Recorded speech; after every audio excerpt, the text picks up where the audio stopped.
Welcome to 360 Tamil. இன்னைக்கு இந்த வீடியோல நம்ம எந்த படத்தோட எக்ஸ்பிளனேஷன் பத்தி பார்க்க போறோம்னா, மலையாள சினிமால 2023ல வெளியான தோல்வி எஃப்சி அப்படின்ற படத்தை பத்தி தான் பார்க்க போறோம். இது ஒரு பக்கவான ஃபீல் குட் டிராமா படம்னு சொல்லலாம். இந்த படம் உங்க எல்லாருக்குமே பிடிக்கும் நம்புறேன். இந்த படத்தோட எக்ஸ்பிளனேஷனுக்குள்ள போறதுக்கு முன்னாடி இந்த வீடியோக்கு ஒரு லைக் போட்டுருங்க. நீங்க போடுற லைக் மூலியமா இந்த வீடியோ இன்னும் நிறைய பேர்கிட்ட கொண்டு போய் சேர்க்கப்படும். இப்ப டைம் வேஸ்ட் பண்ணாம நம்ம நேரடியா படத்தோட ஃபுல் எக்ஸ்பிளனேஷனுக்குள்ள போயிடலாம். படத்தோட ஸ்டார்டிங் சீனே ஒரு ஃபேமிலியை நமக்கு காட்டுறாங்க. இந்த ஃபேமிலியை சுத்தி தான் இந்த கதையே நடக்கும். அப்பா அம்மா அதுக்கப்புறம் அண்ணன் தம்பி இருப்பாங்க. இப்ப அப்பா இருக்காரு பாத்தீங்களா, ஒய்ஃப் கிட்ட என்ன சொல்றாருன்னா, சீக்கிரமா சாப்பாடுலாம் ரெடி பண்ணு, நான் வேலைக்கு கிளம்பணும் அப்படின்னு சொல்லிட்டாரு. இப்ப ஒய்ஃபும் வேக வேகமா சமையல் வேலையெல்லாம் பார்த்துட்டு இருக்காங்க. இப்ப தம்பியை நமக்கு காட்டுறாங்க. இவரோட பேரும் தம்பி தான். தம்பி ஃபுட்பால் கிளப் அப்படின்ற மாதிரி ஒரு இடத்த தான் ரன் பண்ணிட்டு இருக்காரு. இவர்கிட்ட நிறைய பசங்கலாம் கிளாஸுக்காக வராங்க. இன்னைக்கு ஒரு மேட்ச் இருக்கு, இந்த மேட்ச்ல எப்படியாவது நம்ம ஜெயிச்சாகணும் அப்படின்ற மாதிரிலாம் சொல்லிட்டாரு. இங்க அபுன்ற ஒரு பையன் இருக்கான். என் அத்தை நிறைய டிப்ஸ்லாம் சொல்லி தந்திருக்காங்க, கண்டிப்பா இந்த மேட்ச்ல ஜெயிச்சிடலாம் அப்படின்ற மாதிரிலாம் சந்தோஷமா சொல்றான். இப்பதான் ஹீரோவை காட்டுறாங்க. இவர் தான் அண்ணனா இருப்பாரு. இவர் ஷர்மின் அப்படின்ற ஒரு பொண்ணை லவ் பண்ணிட்டு இருக்காரு. அந்த பொண்ணு கிட்ட சில டிப்ஸ் எல்லாம் கேட்டுட்டு இருக்காரு. காரணம் ஒரு இன்வெஸ்டர் இவரோட கடைக்கு வரப்போறாரு. இவரை பொறுத்த வரைக்கும் ஒரு காஃபி ஷாப் தான் ரன் பண்ணிட்டு இருக்காரு. அந்த இன்வெஸ்டர் பேரு அல்தாஃப் அப்படின்றது. அவரை இந்த ஷாப்பை பார்க்கிறதுக்காக வந்துடுறாரு. இவரோட ஐடியா நல்லா இருந்ததுன்னா இன்வெஸ்ட் பண்ணலாம் அப்படின்ற மாதிரிலாம் அல்தாஃப் யோசிக்கிறாரு. அப்படியே கட் பண்ணி அப்பாவை காட்டுறாங்க. அப்பாவும் பரபரப்பா ரெடி ஆயிடுறாரு. வெளியே போக போறாருன்னு பார்த்தா வீட்டுல இருக்க ஒரு ரூம்குள்ள தான் வராரு. அந்த இடத்துல கம்ப்யூட்டர் செட்டப்லாம் பண்ணி வச்சிருக்காரு. ஷேர் மார்க்கெட் மூலியமா தான் இவர் ஏர்ன் பண்ணிட்டு இருக்காரு அப்படின்ற மாதிரி நமக்கு காட்டுறாங்க. அப்படியே கட் பண்ணி நமக்கு தம்பியோட இடத்தை காட்டுறாங்க. இப்ப எதிர் டீம் இருக்கு பாத்தீங்களா, கெத்தா இந்த இடத்துக்கு வந்து இறங்குது. டே எப்படியாவது ஜெயிச்சிருங்க அப்படின்ற மாதிரி இவரும் சொல்லிட்டு இருக்காரு. இப்ப ரெண்டு பேருக்குமே மேட்ச் ஸ்டார்ட் ஆயிருது. இவரோட டீமை சேர்ந்தவங்க பயங்கர மொக்கையா விளையாடிட்டு இருக்காங்க. அதனால எதிர் டீமை சேர்ந்தவங்க இருக்காங்க பாத்தீங்களா, தொடர்ச்சியா கோலுக்கு மேல கோல் போட்டுக்கிட்டே இருக்காங்க. ஒரு ஷேர் காலையில இருந்து நல்லா ஏறிக்கிட்டே இருக்கு. இந்த ஷேர்ல இன்னும் நிறைய வாங்கினா என்ன அப்படின்ற மாதிரிலாம் இவர் யோசிக்கிறாரு. இவருக்கும் ஒய்ஃபுக்கும் சேர்த்து ஜாயிண்ட் அக்கவுண்ட்ல 3 லட்சம் ரூபாய் காசு இருக்கும். அதையும் போட்டு வாங்கிடலாம் அப்படின்ற மாதிரி யோசிக்கிறாரு. ஒய்ஃப் கிட்ட கேட்கலாமா வேணாமான்னு யோசிக்கிறாரு. கேட்டா சம்மதிக்க மாட்டா, நம்மளே போட்டுலாம் அப்படின்ற மாதிரி இவரும் போட்டு நிறைய ஷேர் எல்லாம் வாங்கிடுறாரு. ஹீரோவும் இவர் வச்சிருக்க ஐடியாவெல்லாம் அவர்கிட்ட சொல்லிட்டு இருக்காரு. அந்த நபர் இருக்காரு பாத்தீங்களா, ஒரு டீ மட்டும் போடு அப்படின்ற மாதிரி சொல்றாரு. அந்த பையனும் டீ போட்டு எடுத்துட்டு வந்து தந்துடுறான். டேஸ்ட் பண்ணவர் சூப்பரா இருக்குன்னு சொல்றாரு. இந்த பையன் தான் உன்னோட ட்ரம்ப் கார்டு அப்படின்ற மாதிரி சொல்றாரு. இந்த அளவுக்கு டீ ரெடி பண்ணா போதும், ஆனா நீ ஒரு ஐடியாவை சொல்ற பத்தியா, இதெல்லாம் சுத்தமா ஒர்க் அவுட்டே ஆகாது. பிரோஜனமா ஏதாவது ஐடியாவை யோசி, நான் இன்வெஸ்ட் பண்றத பத்தி யோசிக்கிறேன் அப்படின்ற மாதிரி கிளம்புறாரு. தம்பி டீமை சேர்ந்தவங்க ஒரு கோல் கூட போட மாட்டாங்க. யாரவரைய தோக்குற நிலைமைக்கு வந்துட்டு இருக்காரு. இப்பதான் அபுவோட அத்தை இருக்காங்க பாத்தீங்களா, இந்த மாதிரி போடுங்க அப்படின்ற மாதிரிலாம் டிப்ஸ் சொல்லிட்டு இருக்காங்க. இவளுக்கு என்ன நம்மளை விட நிறைய தெரிஞ்சிருக்கு அப்படின்ற மாதிரி இவரும் கவனிக்கிறாரு. இப்ப அம்மாவும் அப்பாவுக்கு சாப்பாடுலாம் எடுத்து வச்சுட்டு வேலைக்கு கிளம்புறாங்க. ஒரு லைப்ரரியில இன்சார்ஜ் வேலை தான் இவங்க பார்த்துட்டு இருப்பாங்க. இவங்களும் இவங்களோட ரொட்டீன் வேலையெல்லாம் கவனிச்சிட்டு இருக்காங்க. இங்க இருக்க ஒரு நபரை நமக்கு காட்டுறாங்க. இவரை பொறுத்த வரைக்கும் படம் டைரக்ட் பண்ணணும்னு நினைக்கிறாரு. அதுக்கு ஏதாவது நல்ல கதை மாட்டுமா அப்படின்ற மாதிரி ஒவ்வொரு கதையை இங்க எடுத்து படிச்சு பார்த்துட்டு இருக்காரு. இப்பதான் வேற ஒரு ஒர்க்கர் அம்மா கிட்ட வந்து பேச ஆரம்பிக்கிறாங்க. உங்களுக்கு லெட்டர் வந்திருந்தது அப்படின்ற மாதிரி லெட்டரை தந்துடுறாங்க. அம்மாவும் வேகமா பிரிச்சு படிக்கிறாங்க. ஒரு பப்ளிகேஷனுக்கு இவங்களோட நாவல் அனுப்பி வச்சிருப்பாங்க. எத்தனை வாட்டி சொல்றது, இந்த நாவல்லாம் செட் ஆகல, இதுக்கப்புறம் தயவு செஞ்சு அனுப்பாதீங்க அப்படின்ற மாதிரி தான் அவங்க அனுப்பியிருக்காங்க. இத பாக்குற அம்மாவும் மனசு உடைஞ்சிடுறாங்க.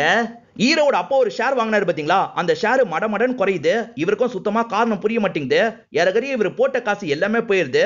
ஒய்ஃப் வந்தா எப்படி சமாளிக்கிறது அப்படின்ற மாதிரி இவரே இந்த இடத்துல பயப்படலாம் ஆரம்பிக்கிறாரு. வந்தாங்க பாத்தீங்களா, அந்த பசங்க தான் ஜெயிச்சிருப்பாங்க. இப்ப பேட்டி எடுக்க வந்தவங்க கிட்ட ஜாலியெல்லாம் பேசிட்டு இருக்காங்க. இப்ப இவர் இருக்காரு பாத்தீங்களா, அந்த பையனோட அத்தை கிட்ட பேசுற மாதிரி வந்துடுறாரு. என்னை விட ஃபுட்பாலை பத்தி நல்லா தெரிஞ்சு வச்சிருக்கீங்களே, எப்படி அப்படின்ற மாதிரி கேக்குறாரு. இன்னுமா நான் யாருன்னு தெரியல, நான் தான் மரியம், நம்ம ரெண்டு பேருமே ஒரே ஸ்கூல்ல தான் படிச்சோம் அப்படின்ற மாதிரி சொல்றாங்க.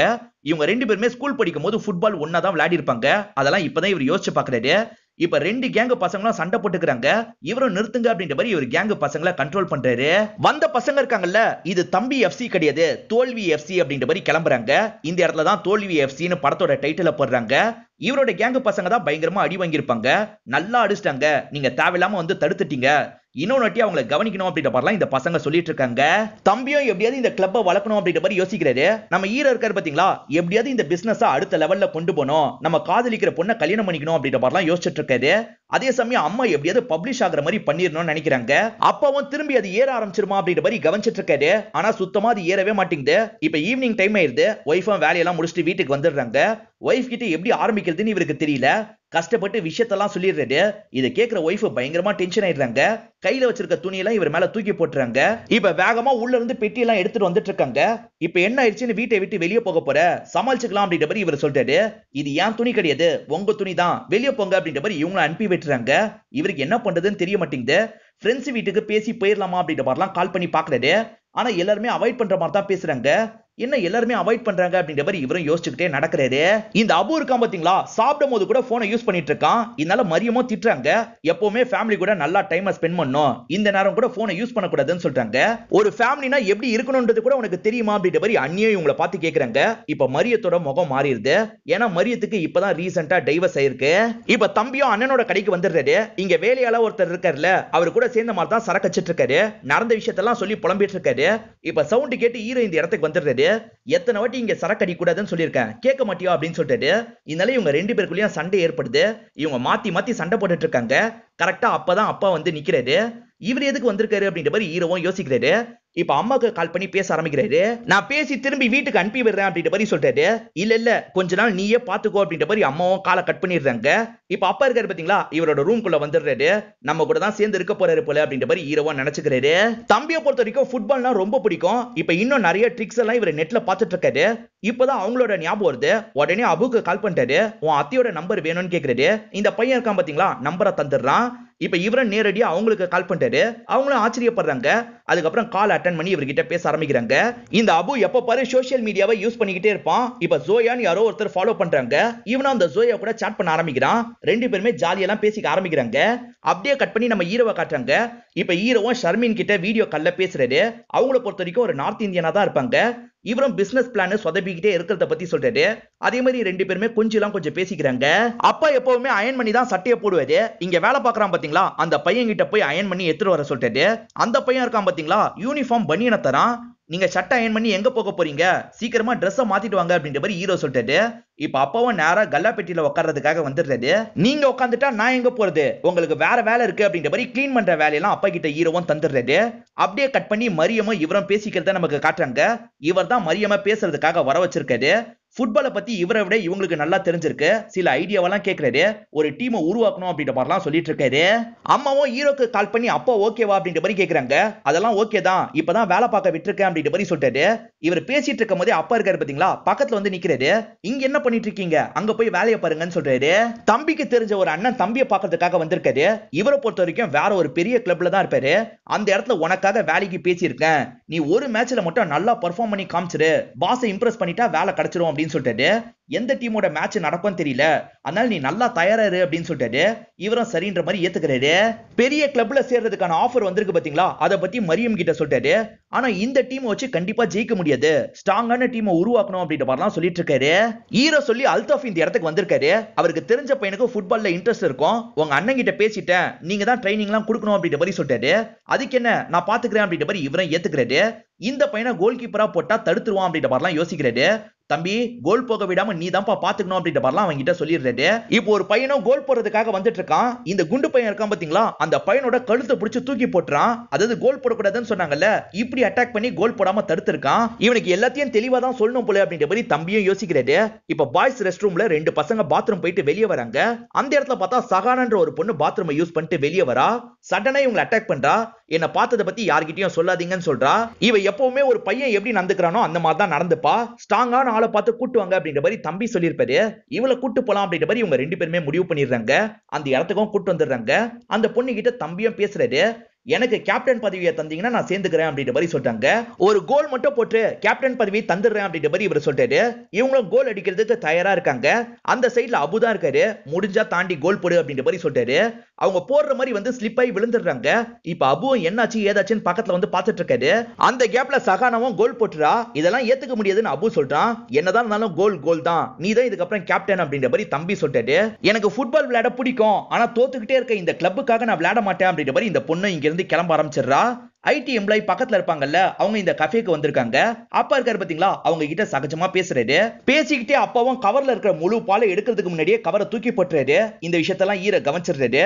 இப்ப கவர் எடுத்து இன்னும் உள்ள இருக்க பாலெல்லாம் எடுத்து காட்டுறாரு. இவ்வளவு பாலை வேஸ்ட் பண்ணீங்கன்னா எப்படி லாபம் கிடைக்கும், அதுக்கப்புறம் சுத்தமா லாபம் கிடைக்காது, உங்களுக்கும் சம்பளம் எல்லாம் கிடைக்காது அப்படின்ற மாதிரி சொல்றாரு. இந்த குண்டு பையன் கிட்ட இருந்து யாராவது ஸ்நாக்ஸ் புடுங்கினாங்கன்னா உடனே கோவப்படுவான். இப்ப தம்பி அவன் ஸ்நாக்ஸ் எடுத்து சாப்பிடுறாரு. அதனால கோவத்துல ஃபுட்பாலை எட்டி மிதிக்கிறான். அந்த ஃபுட்பால் பக்கத்துல இருக்க கடைக்குள்ள விழுற மாதிரி போகுது. ஆனா அங்க உட்காந்து படிச்சிட்டு இருக்க பையன் இருக்கான் பாத்தீங்களா, அசால்ட்டா அந்த பாலை தடுத்துறான். இத பாக்குற எல்லாருமே பயங்கரமா ஷாக் ஆயிடுறாங்க. இவன் தான் கோல் கீப்பர்னு முடிவு பண்றாங்க. கோல் கீப்பரா யூஸ் பண்ணலாம்னு நினைக்கிறாங்க. ஆனா பால் எல்லாம் விட்டுக்கிட்டே இருக்கான். இப்பதான் மரியம் ஒரு வழியை கண்டுபிடிக்கிறாங்க. இவன் பொருள்னா தான் தடுக்கிறான், பொருள் அந்த இடத்துல வைக்கணும்னு சொல்லிட்டாங்க. இப்ப பொருள்லாம் அந்த இடத்துல வச்சிடுறாங்க. படாம நீ தான் பாத்துக்கணும்னு சொல்லிட்டாங்க. இந்த வாட்டி இவன் சூப்பரா தடுக்கலாம் ஆரம்பிச்சிடுறான். இவனை ட்ரெயின் பண்ணா சூப்பரா மாத்திரலாம் அப்படின்ற மாதிரி இவங்களும் யோசிக்கிறாங்க. இந்த பையனோட அப்பா ஏத்துக்க மாட்டேன்னு சொல்லிட்டாரு. உங்க பாக்கியெல்லாம் மொத்தமா செட்டில் பண்ணிடுறேன் அப்படின்ற மாதிரி இவரும் செட்டில் பண்ணி அந்த பையனை டீம்ல சேர வச்சிடுறாரு. இப்ப தம்பியும் ஸ்கூல் லாஸ்ட் டேல போட்ட ஷர்ட்டை தேடி கண்டுபிடிச்சிடுறாரு. மரியம் என்ன எழுதியிருக்காங்க அப்படின்றத படிக்கிறாரு. உன்னை எனக்கு ரொம்ப பிடிக்கும் அப்படின்ற மாதிரி தான் எழுதியிருக்காங்க. அதை பாக்குற இவரும் சந்தோஷப்படுறாரு. இப்ப மரியமுக்கு கால் பண்ணி நார்மலா பேசுறாரு. இவங்க ரெண்டு பேருக்குமே ஒருத்தர் பிடிக்க ஆரம்பிச்சிருது. இந்த அபு இருக்கான் பாத்தீங்களா, அந்த ஜோயா கிட்ட ஃப்ளோட் பண்ற மாதிரிலாம் பேசிட்டு இருக்கான். உன் போட்டோ அனுப்பியா அப்படின்ற மாதிரி கேக்குறான். ஜோயா கிட்ட இருந்து போட்டோ எல்லாம் வருது. அதை பார்த்து இவனும் பயங்கரமா சந்தோஷப்படுறான். ஈரவும் ஷர்மினும் சேர்ந்த மாதிரி ஒரு பிளாட்டை வாங்கலாம்னு நினைப்பாங்க. அதுக்கான அட்வான்ஸ் காசை கொஞ்சம் கொஞ்சமா தந்துட்டு இருக்காங்க. இப்ப ஹீரோக்கு ஏகப்பட்ட பண நெருக்கடி வருது. இதுக்கப்புறம் என்னால அந்த ஷேரை தர முடியாது, கொஞ்சம் அட்ஜஸ்ட் பண்ணிக்கோ அப்படின்ற மாதிரி சொல்லிட்டாரு. ஷேரை தர மாட்டேன்னா அப்ப என்ன பிடிக்கலையா, நம்ம சேர வேணாம்னு நினைக்கிறியா அப்படின்ற மாதிரிலாம் அவங்க கேக்குறாங்க. அப்படிலாம் இல்லன்னு சொல்லிட்டாரு. இருந்தாலும் அவங்க கோவத்துல காலை கட் பண்ணிடுறாங்க. இப்ப தம்பி இருக்கார்ல, எதனால டைவர்ஸ் ஆச்சு அப்படின்ற மாதிரி கேக்குறாரு. அது பெரிய கதை, உன்னால புரிஞ்சுக்க முடியுமா எனக்கு தெரியல. நான் காலேஜ் படிச்சுட்டு இருக்கும் போதே விருப்பமே இல்லாம கல்யாணம் பண்ணி வச்சாங்க. அந்த ஹஸ்பண்டும் என்னை விட்டு அடிக்கடி ஃபாரினுக்கு கிளம்பி போயிட்டாரு. அதனால எங்களுக்குள்ள நிறைய சண்டை வந்து தான் பிரிஞ்சுட்டேன் அப்படின்ற மாதிரி சொல்லிட்டாங்க. இப்ப இவங்க எல்லாரையும் ஒரே ஸ்கிரீன்ல காமிக்கிறாங்க. இங்கதான் படத்தோட இன்ட்ரோல போடுறாங்க. இப்ப அந்த ஐடி கம்பெனியை சேர்ந்தவங்களும் ஒரு ப்ராஜெக்ட்டை கிரியேட் பண்ணோம் அப்படின்ற மாதிரிலாம் பேசிட்டு இருக்காங்க. ஹீரோக்கும் இன்ட்ரெஸ்ட் ஆயிருது. ஹீரோவும் பக்கத்துல உட்காந்து அந்த ப்ராஜெக்ட்டை பத்தி சொல்லுங்க அப்படின்னு கேக்குறாரு. அவங்க ரெண்டு பேருமே ஒரு சிப்பை பத்தி சொல்றாங்க. ஃபுட்பால் ஷூல ஃபிக்ஸ் பண்ணிட்டா போதும், அவங்க பெர்ஃபார்மன்ஸை நம்ம ஈஸியா ட்ராக் பண்ணலாம். ஆனா இதுக்கு எந்த கிளப்பை சேர்ந்தவங்களும் கோஆபரேட் பண்ண மாட்டாங்க அப்படின்ற மாதிரி சொல்லிட்டாங்க. நான் ஏற்பாடு பண்றேன், என் தம்பி ஒரு கிளப் தான் ரன் பண்ணிட்டு இருக்கான் அப்படின்ற மாதிரி இவர் சொல்லிட்டாரு. அதே சமயம் உங்க கம்பெனில இருக்க பாஸ் கிட்ட பேசி என்னோட ப்ராஜெக்ட்டுக்காக நீங்க ஹெல்ப் பண்ணணும்னு சொல்றாரு. அதுக்கு என்ன பண்ணிடுறோம் அப்படின்ற மாதிரி இவங்களும் சொல்றாங்க. இப்ப ஹீரோவும் தம்பிக்கு கால் பண்றாரு. ஒரு முக்கியமான விஷயம் பேசணும், என்னோட இடத்துக்கு வான்ற மாதிரி சொல்றாரு. இவர் என்ன பண்றாருன்னா இவங்களையும் சேர்த்து அந்த இடத்துக்கு கூட்டு வந்துடுறாரு. ரெண்டு பேருமே சேர்ந்த மாதிரி நிறைய சாப்பிட்டுறாங்க. எப்பவுமே பில்லு தரணும் அப்படின்ற மாதிரி ஹீரோ சொல்லுவாரு. ஆனா இந்த வாட்டி பில்லெல்லாம் வேணாம் அப்படின்ற மாதிரி சொல்றாரு. ஏன் எதுக்குன்றது தம்பிக்கு சுத்தமா புரிய மாட்டேங்குது. இவரும் தம்பி கிட்ட என்ன வேலை ஆகணும் அப்படின்றதெல்லாம் சொல்லிடுறாரு. இப்ப அப்பா இருக்காரு பாத்தீங்களா, டீ எப்படி நல்லா போடணும் அப்படின்றதெல்லாம் நல்லா கத்துக்கிறாரு. கிளீனிங் வேலையில இருந்து எல்லா வேலையும் கவனிச்சுக்கிறாரு. செம்ம டயர்டா உட்காந்துருக்காரு. இப்ப அம்மா இருக்காங்க பாத்தீங்களா, ஹீரோக்கு கால் பண்ணி பேச ஆரம்பிக்கிறாங்க. என்னடா ரொம்ப கஷ்டப்படுறாரா, நீ அனுப்பி விட்டுரு அப்படின்ற மாதிரிலாம் சொல்றாங்க. வேலை பார்த்துலாம் கஷ்டப்படல, உங்களை தான் பயங்கரமா மிஸ் பண்றாருன்னு நினைக்கிறேன். இப்ப நான் பேசுறத கூட எட்டி எட்டி பார்த்துட்டு இருக்காரு அப்படின்ற மாதிரிலாம் சொல்றாரு. அம்மாவும் சீக்கிரமா நான் வந்து பாக்குறேன்னு சொல்றாங்க. ஃபுட்பால் டீமுக்கு மேனேஜர் மாதிரி இருப்பாங்க பாத்தீங்களா, அவங்களும் டைரியில மேட்சை பார்த்து நோட் பண்ணிலாம் வைக்கிறாங்க. இந்த மாதிரி அந்த கோச்சும் நோட் பண்ணி வைப்பார்ல, அதை தூக்கணும் அப்படின்ற மாதிரி தம்பி யோசிக்கிறாரு. அவரும் பசங்களுக்கு ட்ரைனிங் எல்லாம் கொடுத்துட்டு இருக்காரு. இப்ப தம்பி இருக்காரு பாத்தீங்களா, சைலண்டா அந்த இடத்துக்குள்ள நுழைஞ்சு தூக்கிடுறாரு. பக்கத்துல இருக்க ஜெராக்ஸ் கடைக்கு அந்த நோட்டை எடுத்துட்டு வந்துடுறாரு. சீக்கிரமா இதெல்லாம் ஜெராக்ஸ் எடுத்து தாங்க அப்படின்ற மாதிரி அந்த பெரியவர்கிட்ட இருந்து வாங்கிக்கிறாரு. இப்ப கிளம்பும் போதுதான் சரக்கு கடையில சகானா இருக்கிறத பாக்குறாரு. ஏ குட்டி சத்தம், நீ என்ன பண்ற அப்படின்ற மாதிரி கேக்குறாரு. நான் ஒயின் வாங்குறதுக்காக தான் வந்திருக்கேன் அப்படின்ற மாதிரி சொல்றா. இந்த வயசுல உனக்கு ஒயின் கேக்குதா அப்படின்னு கேக்குறாரு. ஒயின் ஒன்னும் சரக்கு இல்ல, எனக்கு வேணும் அப்படின்ற மாதிரிலாம் சொல்லிட்டு இருக்கா. சரி வீட்டுக்கு வா அப்படின்ற மாதிரி இவரும் வீட்டுக்கு கூட்டு வந்துடுறாரு. அம்மா கிட்ட ஒயினை கேக்குறாரு. அம்மாவும் கிளாஸ்ல எல்லாம் ஊத்தி இந்த பொண்ணுக்கு தந்துடுறாங்க. இப்ப தம்பியும் கொஞ்ச நேரம் இந்த பொண்ணு கிட்ட ஜாலியா பேசுறாரு. இப்ப வீட்டுக்கு வந்து அந்த பொண்ணை டிராப் பண்ணிடுறாரு. அந்த பொண்ணு இருக்காங்கல்ல, தம்பி உன் டீம்ல ஜாயின் பண்ணலாம்னு நினைக்கிறேன், ஓகேவா அப்படின்ற மாதிரி கேக்குறாங்க. இவரும் சந்தோஷமா ஓகேன்ற மாதிரி ஏத்துக்கிறாரு. இப்ப அந்த பொண்ணு ட்ரைனிங்காக அந்த இடத்துக்கு வந்துடுறாங்க. இவரும் எல்லாரையும் பயங்கரமா ட்ரெயின்லாம் பண்றாரு. அப்பா வேலையெல்லாம் பார்த்துட்டு இருக்கும் போது ஒர்க்கர் என்ன சொல்றான்னா, உங்க ஒய்ஃப் வந்துட்டு இருக்காங்க அப்படின்ற மாதிரி சொல்றான். இதனால அப்பா இருக்காரு பாத்தீங்களா, போட்டிருக்க டி ஷர்ட்டை வேகமா கழட்டிடுறாரு. அங்க நிறைய பொண்ணுங்கலாம் டீ குடிச்சிட்டு இருப்பாங்க. இவரும் அவங்க கிட்ட ஜாலியா பேசுற மாதிரிலாம் நடிச்சிட்டு இருக்காரு. இப்ப ஒய்ஃபும் வந்து இந்த விஷயத்த பாக்குறாங்க. இவர் ஜாலியா தான் இருக்காருன்னு கோவமா கிளம்பி போயிடுறாங்க. பாஸ் கிட்ட பேசுறதுக்கான வாய்ப்பை ஏற்பாடு பண்ணி தாங்கன்ற மாதிரி தான் அந்த ஐடி எம்ப்ளாயி கிட்ட கேட்டிருப்பாரு. அவங்களும் ஏற்பாடு பண்ணி தந்துடுறாங்க. ஹீரோவும் அந்த பாஸ் கிட்ட வந்து பேச ஆரம்பிக்கிறாரு. ஒரு நல்ல காஃபி டீ கிடைச்சாதான் எல்லாருமே நிம்மதியா வேலையை பார்க்க முடியும், அதுக்கான ஏற்பாடை நான் பண்ணிடுவேன், நீங்க இவ்வளோண்டு பே பண்ணா போதும் அப்படின்ற மாதிரி இவரோட பிளான பத்தி எல்லாம் சொல்லிட்டு இருக்காரு. இதை கேட்கிற பாஸ் செம்மையா டென்ஷன் ஆயிடுறது.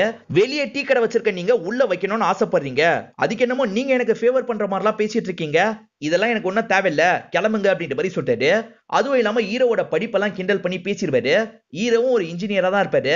இப்ப ஹீரோவும் அவர் பேசினதெல்லாம் யோசிச்சுக்கிட்டே கடைக்கு வராரு. டென்ஷனா வீட்டுக்கு வந்த அம்மாவும் தம்பி கிட்ட என்ன சொல்றாங்கன்னா, இன்னைக்கு நைட்டு நான் பார்ட்டி பண்ணி ஆகணும், என் ஃப்ரெண்ட்ஸ் எல்லாம் நான் வர வச்சிடுறேன், பார்ட்டிக்கான ஏற்பாடெல்லாம் நீ பண்ணு அப்படின்ற மாதிரி சொல்றாங்க. இப்ப அம்மாவோட ஃப்ரெண்ட்ஸ் எல்லாரையும் மொத்தமா வீட்டுக்கு வர வச்சிடுறாங்க. இவரும் மியூசிக் சிஸ்டத்தெல்லாம் இந்த இடத்துல செட் பண்ணி வச்சிட்டு இருக்காரு. இந்த அசிஸ்டன்ட் பையனும் அப்பவும் சேர்ந்த மாதிரி சரக்கு வச்சிட்டு இருக்காங்க. இந்த அசிஸ்டன்ட் பையன் இருக்கான் பாத்தீங்களா, அப்பாக்கு அட்வைஸ் பண்ற மாதிரி எல்லாம் பேசிட்டு இருக்கான். இதை கேட்கிற அப்பாவும் டென்ஷன் ஆயிடுறாரு. ஒரு சைட் டிஷ் ரெடி பண்ணிட்டு இவ்வளவு அட்வைஸ் பண்ணிட்டு இருக்கியா, இப்ப நான் வீட்டுக்கு போனா கூட என்னோட ஒய்ஃப் அவ்வளவு சைட் டிஷ் ரெடி பண்ணி தருவா அப்படின்ற மாதிரி வீட்டை நோக்கி நடக்க ஆரம்பிக்கிறாரு. இந்த பையனும் பின்னாடியே தான் வந்துட்டு இருக்கான். இப்ப கதவை திறந்தா ஒய்ஃப் இருக்காங்கல்ல, ஃப்ரெண்ட்ஸ் கூட சேர்ந்த மாதிரி பார்ட்டி பண்ணிட்டு இருக்காங்க. இத பார்த்தோன்னே இவரும் பயங்கரமா ஷாக் ஆயிடுறாரு. மேற்கொண்டு எதுவுமே பேசாம இந்த இடத்தை விட்டு கிளம்ப ஆரம்பிச்சிடுறாரு. இப்ப மரியமும் எல்லாரும் கூடயும் சேர்ந்த மாதிரி சாப்பிட்டுட்டு இருக்காங்க. இப்பயும் அந்த அபு இருக்கான் பாத்தீங்களா, அந்த பொண்ணு கூட தான் சாட் பண்ணிட்டு இருக்கான். எத்தனை வாட்டி உனக்கு சொல்றது, கேட்க மாட்டியா அப்படின்ற மாதிரி இவங்களும் கோவமா திட்டுறாங்க. இப்ப எல்லாம் முடிஞ்சதுக்கு அப்புறம் அண்ணியும் இவங்க கிட்ட பேசுறதுக்காக வராங்க. உன் பர்சனல் லைஃப்ல இருக்கிற பிரச்சனைக்காக நீ எல்லார்கிட்டயும் தேவையில்லாம கோவப்பட்டு இருக்க அப்படின்ற மாதிரி சொல்றாங்க. அண்ணி சொன்னதை யோசிச்சுக்கிட்டே இவங்களும் கிளப்புக்கு வந்துடுறாங்க. தம்பியை உங்களுக்கு பிடிக்கும், இருந்தாலும் தம்பி கிட்ட எப்படி ப்ரொபோஸ் பண்றது அப்படின்ற மாதிரி யோசிக்கிறாங்க. அம்மா வீட்டுக்கு வரும்போது டோர் ஓபன்ல இருக்கு, திருடன் நுழைஞ்சிட்டான் போல அப்படின்ற மாதிரி ஸ்ப்ரே எல்லாம் எடுத்துட்டு பொறுமையா உள்ள வந்துட்டு இருக்காங்க. பார்த்தா ஹீரோ தான் வந்திருப்பாரு. அவரோட திங்ஸ் எல்லாம் எடுத்துட்டு போறதுக்காக தான் வந்திருக்காரு. இப்ப அந்த திங்ஸ் எல்லாம் இவரோட கடைக்கு கொண்டு வந்துடுறாரு. அந்த திங்ஸ் எல்லாம் வச்சு ஏதோ ஒன்னு ரெடி பண்றாரு. என்ன ரெடி பண்றாரு அப்படின்றத நமக்கு கிளியரா காட்ட மாட்டாங்க. மரியமா கிளாஸ்ல எடுத்துட்டு இருக்காங்க. ஆனா இந்த அபு இருக்கான் பாத்தீங்களா, அந்த ஜோயான்ற பொண்ணு கூட சாட் பண்ணிட்டு இருக்கான். இந்த விஷயத்தெல்லாம் பக்கத்துல இருக்க சகானா பாத்துடுறாங்க. அந்த ஜோயா உன்னை விட அழகா இருப்பா அப்படின்ற மாதிரி அந்த ஜோயாவோட போட்டோ எல்லாம் காமிச்சிட்டு இருக்கான். இந்த பொண்ணு பெருசா அதெல்லாம் கண்டுக்க மாட்டா. இப்ப அந்த ரெண்டு பேருமே இந்த இடத்துக்கு வந்துடுறாங்க. முதல்ல ஒருத்தருக்கு மட்டும் பிக்ஸ் பண்ணுவோம் அப்படின்ற மாதிரி யோசிக்கிறாங்க. இப்ப அபுவோட ஷூவை கழட்ட சொல்றாங்க. அபுக்கு தான் அதை பிக்ஸ் பண்ணி விடுறாங்க. அப்படியே கட் பண்ணி அம்மாவை காட்டுறாங்க. அம்மா நைட்டு நேரம் வீட்டுக்கு வந்துட்டு இருக்கும் போது அந்த டைரக்டர் இருக்காரு பாத்தீங்களா, இவங்க கிட்ட பேசுறதுக்காக வராரு. இவங்க கதையை அங்கேயே வச்சுட்டு போயிருப்பாங்க. அதை எடுத்து படிச்சிருக்காரு. எனக்கு கதை ரொம்ப பிடிச்சிருக்கு, இதை எனக்கு தர முடியுமா அப்படின்ற மாதிரி கேட்கிறாரு. இவங்களும் பயங்கரமா சந்தோஷப்படுறாங்க. வாங்க உள்ள போய் டிஸ்கஸ் பண்ணலாம் அப்படின்ற மாதிரி அவரை வீட்டுக்குள்ள கூட்டு போறாங்க. ஹீரோ ஒரு வாரத்துக்கு மேல ஷர்மின் கிட்ட பேசாம தான் இருக்காரு. இப்ப அவங்களோட போட்டோவையே சோகமா பார்த்துட்டு இருக்காரு. கரெக்டா அப்பவும் இந்த இடத்துக்கு வந்து இந்த விஷயத்தை கவனிச்சிடுறாரு. நீ ஒரு வாரமா சோகமா இருக்கிறது எனக்கு தெரியும், அந்த பொண்ணை போய் மீட் பண்ணு அப்படின்னு சொல்றாரு. இல்லப்பா இன்னும் கணக்கு வழக்கெல்லாம் பார்க்கணும் அப்படின்ற மாதிரி இவர் சொல்றாரு. நமக்கு எப்பவுமே வேலை இருந்துகிட்டே இருக்கும், இருந்தாலும் பிடிச்சவங்களுக்காக நேரத்தை செலவு பண்ணி ஆகணும். நான் இந்த கணக்கு வழக்கெல்லாம் பாத்துக்கிறேன், நீ போயிட்டு வா அப்படின்ற மாதிரி சொல்றாரு. ஹீரோவும் பெங்களூருக்கு போய் அவங்கள பார்க்கணும்னு நினைக்கிறாரு. இப்ப மரியமும் தம்பியும் சேர்ந்த மாதிரி கிரவுண்ட்ல வச்சு பேசிட்டு இருக்காங்க. இவங்க ஸ்கூல் டைம்லயே பிடிக்கும்ன்ற மாதிரி எழுதி இருந்தாங்கல்ல, அது சம்பந்தமா கேட்கிறாரு. ஆமா எனக்கு பிடிக்கும் அப்படின்ற மாதிரி அவங்க சொல்றாங்க. இவருக்கும் பிடிக்கும், ஆனா அது எப்படி வெளிப்படுத்துறதுன்னு இவருக்கு தெரியல. இப்ப ஹீரோ இருக்காரு பாத்தீங்களா, டிராவல் பண்ணி போயிட்டு இருக்காரு. அவங்களுக்கு பிடிச்ச எல்லா விஷயத்தையும் வாங்கிக்கிறாரு. இப்ப ஷர்மினுக்கு வீடியோ கால்ல பேச ஆரம்பிக்கிறாரு. அவங்க கொஞ்சம் கோவமா தான் பேசிட்டு இருக்காங்க. இவர் அவங்கள சமாதானப்படுத்துற மாதிரி பேசிக்கிட்டே நேர்ல வந்துடுறாரு. நேர்ல சடனா பார்த்தோன்னா அவங்களும் இந்த இடத்துல சந்தோஷப்படுறாங்க. இப்ப இவங்க ரெண்டு பேருமே சேர்ந்த மாதிரி கொஞ்சம் டைம் ஸ்பெண்ட் பண்றாங்க. இப்ப ஷர்மினும் சந்தோஷமா இவரை வழி அனுப்பி வைக்கிறாங்க. இப்ப தம்பியை வீட்டுல வந்து இவங்க தான் டிராப் பண்றாங்க. தம்பியும் எப்படி லவ் சொல்றது அப்படின்ற மாதிரிலாம் இந்த இடத்துல யோசிக்கிறாரு. அப்படியே கட் பண்ணி அப்பாவை காட்டுறாங்க. அப்பாவும் ஒய்ஃப் கிட்ட பேசலாம் அப்படின்ற மாதிரி வீடு வரைக்கும் வராரு. திடீர்னு மனசு மாதிரி இங்க இருந்து கிளம்பிடுறாரு. இதெல்லாம் அம்மாவும் உள்ள இருந்து கவனிச்சிட்டு இருக்க மாதிரி காட்டுறாங்க. ஹீரோ ஏதோ ஒன்னு ரெடி பண்ணாரு பாத்தீங்களா, அல்தாஃப் கிட்ட காட்டுறதுக்காக தான் ரெடி பண்ணிருக்காரு போல. இப்ப அல்தாஃப் வரும்போது இவரும் பக்காவா ரெடி ஆயிடுறாரு. நீங்க கேட்ட மாதிரியே ஒன்னு ரெடி பண்ணிட்டேன் அப்படின்னு ஓபன் பண்றாரு. பார்த்தா ஒரு ரோபோட் தான் ரெடி பண்ணிருக்காரு. அதுவே டீ போடுற வேலை காஃபி போடுற வேலையெல்லாம் பாத்துக்கோ அப்படின்ற மாதிரி சொல்றாரு. ஆனா அந்த பையன் அளவுக்கு வருமா அப்படின்ற மாதிரி அல்தாஃப் கேட்கிறாரு. ரெண்டு பேரையும் ஒரே சமயத்துல இவர் வேலையை பார்க்க சொல்றாரு. இப்ப ரோபோட்டும் அவரும் சேர்ந்த மாதிரி டீயை போட்டுட்டு இருக்காங்க. ரோபோட் அவர் போட்டு முடிக்கிறதுக்குள்ள போட்டு முடிச்சிருது. சரி டேஸ்ட்டை செக் பண்ணி பார்ப்போம் அப்படின்ற மாதிரி அல்தாஃபும் பக்கத்துல வந்து செக் பண்ணி பார்க்கறாரு. இவங்க ரெண்டுத்தையும் கலந்துதான் வச்சிருப்பாங்க. ரோபோட் போட்ட டீ எதுன்றதை இவரால கண்டுபிடிக்கவே முடியல. சோ அந்த ரோபோட் அந்த ஒர்க்கர் அளவுக்கு நல்லா போடுதுல, இதனால அல்தாஃப்க்கு இது ரொம்ப பிடிச்சிருது. இப்ப ஹீரோ கிட்ட நிறைய அட்வான்ஸ் எல்லாம் தந்துடுறாரு. இதுக்கப்புறம் தான் நீங்க வேலையை இன்னும் சீக்கிரமா ஆரம்பிக்கணும் அப்படின்ற மாதிரி சொல்றாரு. ஹீரோவும் அப்பா கிட்ட 50 லட்சத்துக்கான செக்க காட்டுறாரு. அப்பா ரொம்ப சந்தோஷப்படுறாரு. இதுக்கப்புறம் நம்ம பார்ட்னரா இருக்கலாம்னு ஹீரோ சொல்றாரு. இல்ல இது நீ கஷ்டப்பட்டு உருவாக்குனது, நீயே தனியா இரு அப்படின்ற மாதிரி அப்பா சொல்றாரு. அதே மாதிரி 2 மாசமா சேலரிய பெண்டிங் வச்சிட்டு இருக்க, அதை தந்துரு அப்படின்ற மாதிரி அப்பாவும் வாங்கிடுறாரு. இப்ப அப்பா வரது தம்பிக்கு தெரிஞ்சிருது. உடனே அம்மாக்கு தகவலை பாஸ் பண்ணிடுறாரு. இவங்க பேசிட்டு இருக்கும் போதே கரெக்டா அப்பா வந்துடுறாரு. இவங்க ரெண்டு பேருமே உட்காந்து பேசிக்க ஆரம்பிக்கிறாங்க. என்ன ரொம்ப கஷ்டமா இருந்ததா அப்படின்ற மாதிரி ஒய்ஃப் கேக்குறாங்க. அதெல்லாம் ஒண்ணும் கிடையாது, ஈஸியா தான் இருந்தது அப்படின்ற மாதிரி இவர் சொல்றாரு. இப்ப சம்பள கவரை தந்துடுறாரு. அதே சமயம் உனக்காக நானே டீ போட்டு எடுத்துட்டு வந்திருக்கேன் அப்படின்ற மாதிரி டீ எல்லாம் இவங்களுக்கு தந்துட்டு இருக்காரு.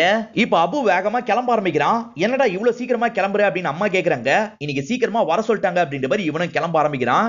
ஆக்சுவலா இவன் இருக்கான் பாத்தீங்களா, அந்த ஜோயாவை நேர்ல மீட் பண்றதுக்காக தான் ஒரு இடத்துக்கு வரான். இன்னைக்கு நைட்டு தான் உங்களுக்கு மேட்ச் நடக்க போகுது. எல்லாருமே வந்துடுறாங்க. அபு மட்டும் வராம இருக்கான். காரணம் இவங்களுக்கு சுத்தமா புரிய மாட்டேங்குது. இப்ப அந்த பொண்ணு திரு திருன்னு முழிச்சிட்டு இருக்கிறத தம்பி கவனிக்கிறது. உனக்கு ஏதாவது தெரியுமான்னு கேக்குறது. அவன் ஒரு பொண்ணு கூட சாட் பண்ணா, அந்த பொண்ணை பார்க்க போறதா கூட சொன்னான் அப்படின்ற மாதிரி சொல்றாங்க. அபு லாகின் பண்ணதை நிறைய வாட்டி இவர் பார்த்திருப்பாரு. அதனால அபுவோட பாஸ்வேர்டு இவருக்கு தெரியுது. அவன் சோசியல் மீடியா அக்கௌண்ட் குள்ள நுழைஞ்சிடுறாரு. செக் பண்ணும் போது தான் இது ஃபேக்குன்னு தெரிய வருது. யாரோ திட்டமிட்டு அவனை தூக்கி இருக்காங்க அப்படின்ற மாதிரிலாம் சொல்றாரு. ஆக்சுவலா அந்த இடத்துக்கு ஜோயாலாம் வந்திருக்க மாட்டா. நான் தான் ஜோயாவோட அப்பா அப்படின்ற மாதிரி ஒரு நபர் வந்திருப்பாரு. ஜோயாவை காட்டுறன்ற மாதிரி வீட்டுக்கு கூட்டு வந்துடுறாரு. இவரை பொறுத்த வரைக்கும் ஒரு ஃபீடோஃபைலா இருப்பாரு. இந்த பையன்கிட்ட தப்பா நடந்துக்கிறதுக்காக தான் கூட்டு வந்திருக்காரு. அபுவோட ஷூல ஒன்னு ஃபிட் பண்ணாங்க பாத்தீங்களா, அது மூலியமா அவனோட லொகேஷனை இவங்க ட்ரேஸ் பண்ணி கண்டுபிடிச்சிடுறாங்க. ஹீரோவும் தம்பியும் உடனே அந்த இடத்துக்கு போகணும்னு நினைக்கிறாங்க. இப்ப தம்பி இருக்கார்ல, எப்படியாவது இந்த மேட்ச்ல நீ தான் பசங்களை ஜெயிக்க வைக்கணும் அப்படின்ற மாதிரிலாம் இவங்க கிட்ட சொல்லிட்டாரு. சரின்ற மாதிரி இவங்களும் ஏத்துக்கிறாங்க. யாரு கேப்டனா இருக்க போறீங்க அப்படின்ற மாதிரி மரியம் கேக்குறாங்க. எல்லாருமே சகானாவை தான் காட்டுறாங்க. அதனால இவங்க சகானாவை கேப்டனா மாத்திடுறாங்க. அப்படியே கட் பண்ணி அந்த வீட்டை நமக்கு காட்டுறாங்க. இந்த பையனும் ஜோயா எங்க அப்படின்ற மாதிரி கேக்குறான். ஜோயாவை தானே காட்டுறேன் அப்படின்ற மாதிரி இவரும் ரூம்குள்ள கூட்டு வந்துடுறாரு. இப்ப இவங்க ரெண்டு பேருமே வேகமா அந்த ஸ்பாட்டுக்கு வந்துட்டு இருக்காங்க. இப்ப மேட்ச் ஸ்டார்ட் ஆயிருது. பசங்களும் முடிஞ்ச அளவுக்கு ட்ரை பண்றாங்க. மரியமும் வெளிய இருந்து மோட்டிவேட்லாம் பண்ணிட்டு இருக்காங்க. இப்ப இவங்க ரெண்டு பேர் சேர்ந்த மாதிரி அந்த வீட்டுக்கு வந்துடுறாங்க. அவர் கதவை திறக்காததுனால இவங்க கதை உடைச்சிட்டு உள்ள வந்துடுறாங்க. கரெக்டான நேரத்துக்கு வந்துடுறாங்க. ஹீரோவும் முதல்ல இந்த பையனை கூட்டு போ அப்படின்ற மாதிரி சொல்லிட்டாரு. இப்ப தம்பி இருக்காரு பாத்தீங்களா, மேட்சுக்கு டைம் ஆயிடுச்சு, நம்ம உடனே கிளம்பணும் அப்படின்ற மாதிரி இங்க இருந்து கிளம்ப ஆரம்பிக்கிறாரு. தம்பி அந்த இடத்துக்கு வரும்போது மேட்சே முடிஞ்சிருக்கு. மேட்ச்ல இவங்க தோக்கவும் செஞ்சிருக்காங்க. ஆனா வழக்கம் போல இல்லாம 3 கோல் போட்டிருக்காங்க. யாராவது 3 கோல் போட்டது அப்படின்ற மாதிரி இவர அவங்களை சந்தோஷப்படுத்துற மாதிரிலாம் பேசிட்டு இருக்காரு. இப்பதான் அந்த அண்ணன் பேசுறதுக்காக வராரு. இந்த வாட்டியும் நீ சொதப்பிட்டல, எங்கடா போன அப்படின்ற மாதிரிலாம் கேட்டுட்டு இருக்காரு. ஓனர் கிட்ட உன்னை பத்தி எவ்வளவோ எடுத்து சொன்னேன், ஆனா கடைசி வரைக்கும் ஓனர் ஏத்துக்கவே இல்ல. ஓனர் வேற ஒருத்தங்களை தான் சூஸ் பண்ணிருக்காரு அப்படின்ற மாதிரி மரியம்க்கு பக்கத்துல வராரு.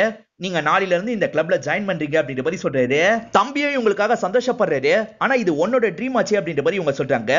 என்னோட ட்ரீம் எப்பவுமே தம்பி எஃப்சி தான், அதுக்கு நீ சப்போர்ட்டிவா இருந்தா மட்டும் போதும் அப்படின்ற மாதிரிலாம் இவங்க கிட்ட சொல்றாரு. இப்ப பசங்க எல்லாருமே ரொம்ப சோகமா உட்காந்துட்டு இருக்காங்க. பசங்க திரும்பி அடிக்கணும் அப்படின்ற மாதிரி சொன்னாங்கல்ல, இப்போ போய் அடிங்க அப்படின்ற மாதிரி சொல்றாரு. இந்த பசங்க வேணும்ட்டே அந்த பசங்க கிட்ட பிரச்சனை பண்றாங்க. இந்த வாட்டி இந்த பசங்க எல்லாம் சேர்ந்து பயங்கரமா அடிக்கிறாங்க. இப்ப தம்பியும் சமாதானப்படுத்துற மாதிரி நடிச்சு பசங்களை அங்க இருந்து கூட்டு வராரு. அப்பதான் ஹீரோ பேசுறதுக்காக வராரு. எதுக்காகடா இந்த வயலன்ஸ்லாம் கூடவே கூடாது அப்படின்ற மாதிரி சொல்றாரு. இப்பதான் ஹீரோவோட கையில ரத்தம் இருக்கிற மாதிரி நமக்கு காட்டுறாங்க. அந்த ஃபீடோஃபைலா அந்த இடத்த வச்சு பயங்கரமா அடிச்சிருப்பாரு.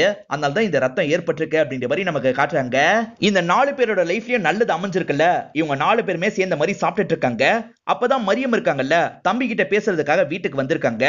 அந்த ஆஃபரை நான் ஏத்துக்கல, ஃபாரினுக்கு நான் போக போறேன் அப்படின்ற மாதிரி சொல்லிட்டாங்க. இப்படி சொன்னாலாவது தம்பி ப்ரொபோஸ் பண்ணிடுவான் அப்படின்ற மாதிரி இவங்க யோசிக்கிறாங்க. ஆனா தம்பி ஏன் எதுக்குன்ற மாதிரிலாம் கேட்டுட்டு இருக்காரு. இவங்களும் வேகமா இங்க இருந்து நடக்க ஆரம்பிக்கிறாங்க. இவன் இதை கூட புரிஞ்சுக்க மாட்டானே அப்படின்ற மாதிரி பேரண்ட்ஸ் யோசிக்கிறாங்க. இப்போ ஒரு பாலால தம்பி மேல அடிச்சிடுறாங்க. இப்ப தம்பி முட்டி போட்ட மாதிரி உக்காந்துடுறாரு. போகாது அப்படின்ற மாதிரி சொல்றாரு. இதான மரியம் எதிர்பார்த்தாங்க. இப்ப சந்தோஷமா இவரை கட்டி பிடிச்சிடுறாங்க. பேரண்ட்ஸும் இதை உள்ள இருந்து கவனிச்சிட்டு இருக்காங்க. இப்ப இவங்க ரெண்டு பேருமே பேரண்ட்ஸுக்கு பக்கத்துல வந்து பேரண்ட்ஸ் கால்ல விழுந்து ஆசீர்வாதம் எல்லாம் வாங்கிட்டு இருக்காங்க. இதை கவனிச்சிட்டு இருக்க ஹீரோ இருக்காரு பாத்தீங்களா, ஷர்மினை பத்தி பேரண்ட்ஸ் கிட்ட சொல்லிடுறாரு. ஷர்மினோட வீட்டுல நீங்க தான் வந்து பேசணும் அப்படின்ற மாதிரிலாம் சொல்லிட்டு இருக்காரு. இவங்க எல்லாருமே சேர்ந்த மாதிரி ஷர்மினோட பேரண்ட்ஸ் கிட்ட பேசுறதுக்காக வந்துடுறாங்க. இவங்க பேசுறது அவங்களுக்கு புரிய மாட்டேங்குது, அவங்க பேசுறது இவங்களுக்கு புரிய மாட்டேங்குது. இருந்தாலும் ரெண்டு பேருமே லவ் பண்றாங்க அப்படின்றத புரிய வச்சிடுறாங்க. இதோடய ஹாப்பியா இந்த படத்தை முடிச்சிடுறாங்க. இந்த படம் உங்க எல்லாருக்குமே பிடிச்சிருக்கோம் நம்புறேன். இந்த வீடியோ உங்களுக்கு பிடிச்சிருந்ததுன்னா லைக் பண்ணுங்க, கமெண்ட் பண்ணுங்க, மறக்காம 360 தமிழ் சேனலை சப்ஸ்கிரைப் பண்ணுங்க. தொடர்ச்சியா இந்த மாதிரி வீடியோக்கள் வந்துகிட்டே தான் இருக்கும்.